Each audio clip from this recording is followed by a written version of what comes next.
پتہ ہے اذیت کیا ہے؟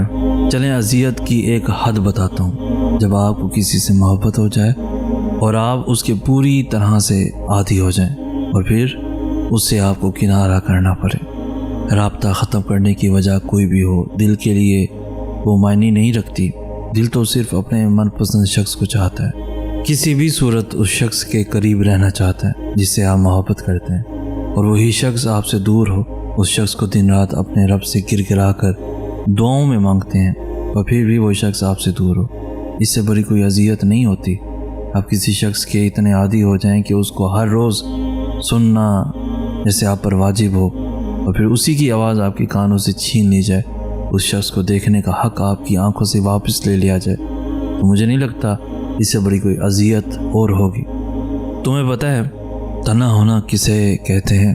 کہ جب تم اللہ سے محبت کا دعویٰ کر دو اور نتیجتاً وہ تمہیں آزمانے لگے۔ شدید ترین تنہائی کا عالم ہوتا ہے، صرف گمانوں کے سہارے پر بہتے چلے جانا اور پھر وفا پر قائم رہنا، اپنے دل کو خیالات کو بدگمانی کی گندگی سے بچانا، اپنے دعوے کو سچ ثابت کرنا اور پھر محبوب کی جدائی سہنا ایک الگ قیامت ہے۔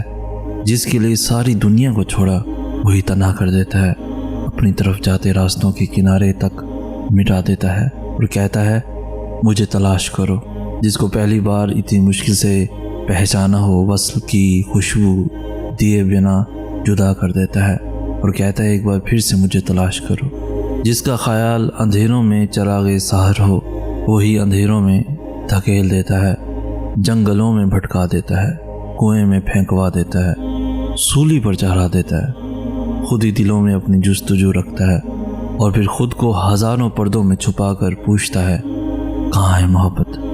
اگر ہے تو جاؤ اپنے محبوب کو تلاش کرو اور پالو۔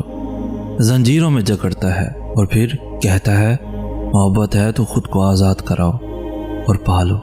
تمہیں پتہ ہے تنہا ہونا کسے کہتے ہیں؟ جب ہزار پردوں میں موجود ذات سے محبت ہو جائے اور شعور کے سارے پردے وا کر کے وہ کہے کہ گھنگرو پہن کر دیوانے بن جاؤ، تم سے زبان چھین کر کہے کہ میرا نام پکارو، تمہیں جلا کر راکھ کر دے اور پھر پوچھے بتاؤ محب کون ہے؟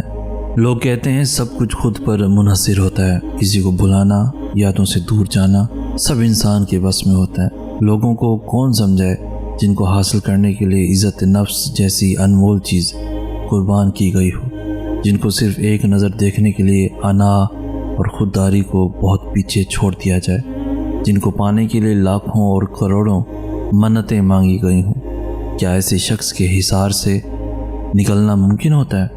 میں سوال کرتا ہوں، دل پر ہاتھ رکھ کر بتائیں۔ جن کے بنا زندگی ویران لگتی ہو، جن کے بنا وقت تھم سجاتا ہو، جن کے ساتھ آپ کی زندگی کی خوشیاں جڑی ہوں، جن کے ہونے کا احساس آپ کو سکون بخشتا ہو، کیا ایسے لوگوں کے بنا جینا آسان ہوتا ہے؟ کیا ایسے لوگوں کی جدائی آسان ہوتی ہے؟ کیا ایسے لوگوں کی یادوں سے کنارہ کشی کرنا آسان ہوتا ہے؟ لوگ کہتے ہیں خود کو مصروف کر لو تو یادوں سے چھٹکارا حاصل ہو جاتا ہے، لیکن ایسا نہیں ہوتا۔ آپ خود کو لاکھ مصروفیات میں ڈبولیں، سر سے پاؤں تک خود کو مصروفیات میں ڈبولیں، لیکن یادیں پھر بھی یادیں رہتی ہیں۔ ہاں یہ یادیں کسی عادی جلی بجھی چنگاری کی مانند وجود کو چلاتی رہتی ہیں۔ جانا ہم لاکھ دماغ میں دنیا کی سوچیں بٹھا لیں، مگر آپ کی یادیں تمام سوچوں پر حاوی ہو کر دماغ کو بے بس کر دیتی ہیں، اور بے بسی دنیا کا سب سے بڑا دکھ ہوتا ہے۔ دل پہ ہاتھ رکھ کر مجھے بتائیں کیا ایسے لوگوں کی یادوں سے چھٹکارا پانا آسان ہوتا ہے؟ ایسے شخص کی جدائی آسان ہوتی ہے؟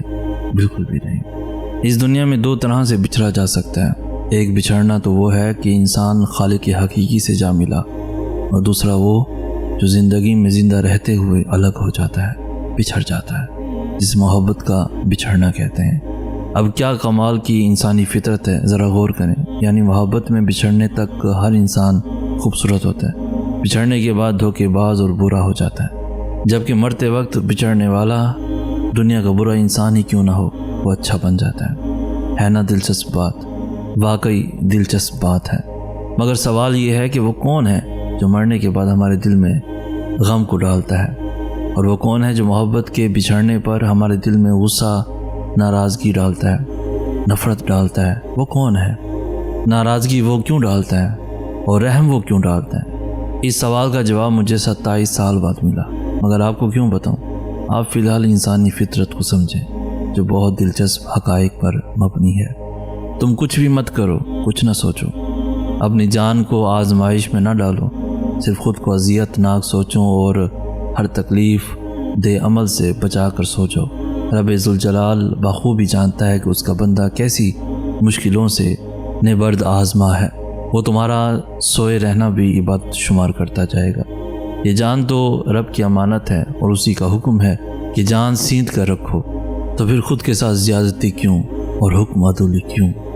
تم سوچو ذرا، کون اچھا ہے اور کون برا، نہ جانے لوگ اس کا فیصلہ کیسے کر لیتے ہیں۔ جن باتوں کا علم صرف اللہ کو ہے، یہ لوگ کیسے ان باتوں کو جاننے کا حق رکھتے ہیں؟